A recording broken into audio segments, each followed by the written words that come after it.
সব একই হচ্ছে, আজকে করণ নিয়ে কথাবার্তা হচ্ছে। তার মধ্যে আমি রেডি হয়ে গিয়ে চলো যাই প্রসাদটা দিয়ে দিই, ঠাকুরকে ভোগ দিয়ে দিই। খিচুড়ি আছে, এটাও খিচুড়ি। ওইগুলো কি আছে? আলুর দম, আলুর দম, এই যে আলুর দম।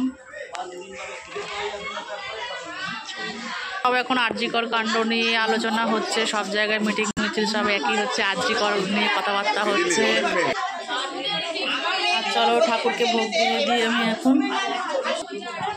আর এদিকে সবাই গল্প করতে করতে আমি তার ফাঁকে চলে এলাম সন্ধ্যে আরতি করতে, কারণ দিনের বেলা তো পুজো হয়েছিল, তোমরা জানো। পুজো হতে হতে সাড়ে চারটে বেজে গেছে, এদিকে তারপরে 7টা বেজে গেছে সন্ধ্যে। তোমার ঠাকুরকে তো সন্ধ্যের আরতি করতে হবে, ভোগও দিতে হবে। তারপরে সেই উদ্দেশ্যে আমি চলে এসেছিলাম ভোগ বিতরণের জন্য।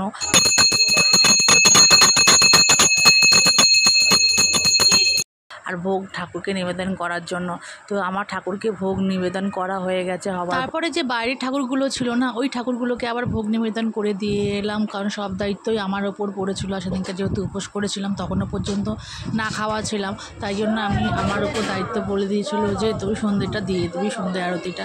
আর এটাই ভালো লাগে, ঠাকুর হয়তো এইবারে মনে হয় আমার হাতে পুজো চেয়েছিল, এই জন্য এসে সমস্ত ঠাকুরের আমিই করছি। এটা ভালোই লাগছে। আমি কিন্তু এত বছরের মধ্যে কোনোদিন এরকমভাবে পুজো করিনি, উপোসও করিনি। এই বছর 10 বছর 10 থেকে 12 বছর হতে গেল, এই বছরই প্রথম।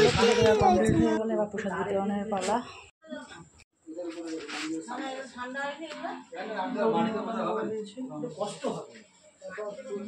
আর লাস্টে ঘরে বেগুনি ভেজে নিয়ে এসে খাওয়া দাওয়া হবে।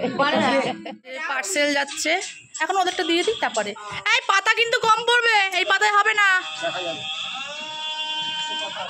হ্যাঁ, আমার তো মনে হচ্ছে কম হবে।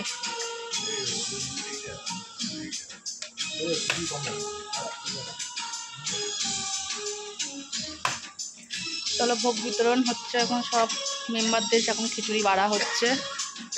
আর এদিকে আমার বরমহাশয় আবার বসে পড়েছিল হচ্ছে কন্টেনারগুলোকে প্যাকিং করতে, কারণ যারা যারা মেম্বারগুলো আসতে পারেনি তাদেরকে আবার গিয়ে বাড়িতে গিয়ে দিয়ে আসতে হবে, সেই জন্য। চলো একটু প্রসাদ খেয়ে নিই আগে।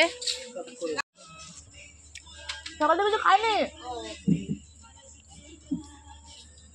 ঠাকুরের ভোগ। তোলো পয়সাতে কিনে নিয়ে এসছে।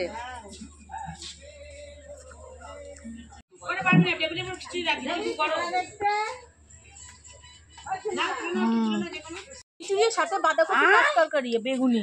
তুই আর বলিস, এখন ওর মনে দিদির কথা মনে পড়েছে। ভিডিও কলটা ধরতে পারবি? করতে হবে না, চুড়িদারটা পরেই চলে আয়। আরে আয় না, টুকু আয়, আমরা মিস করছি।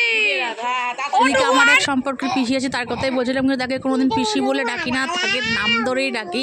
আর এদিকে চলছে হচ্ছে প্রসাদ বিতরণের পালা। এদিকে আমার মেয়ে না খুব মজা পাচ্ছে। প্রথমে তো ঘর থেকে বাইরেই বেরোচ্ছিল না, কিন্তু সব বাচ্চাদের দেখে ও দেখো বাইরে বেরিয়েছে, আনন্দ পাচ্ছে। আবার হাতে করে নিয়ে খিচুড়ি ভোগও খাবে, তোমরা দেখতেই পারবে। তোমাদের এই আজকের ব্লগটা কেমন লাগলো আমাকে কমেন্ট বক্সে কমেন্ট করে জানাবে, ও বেশি করে শেয়ার করে দেবে। তাহলে খাও একটু প্রসাদ মা।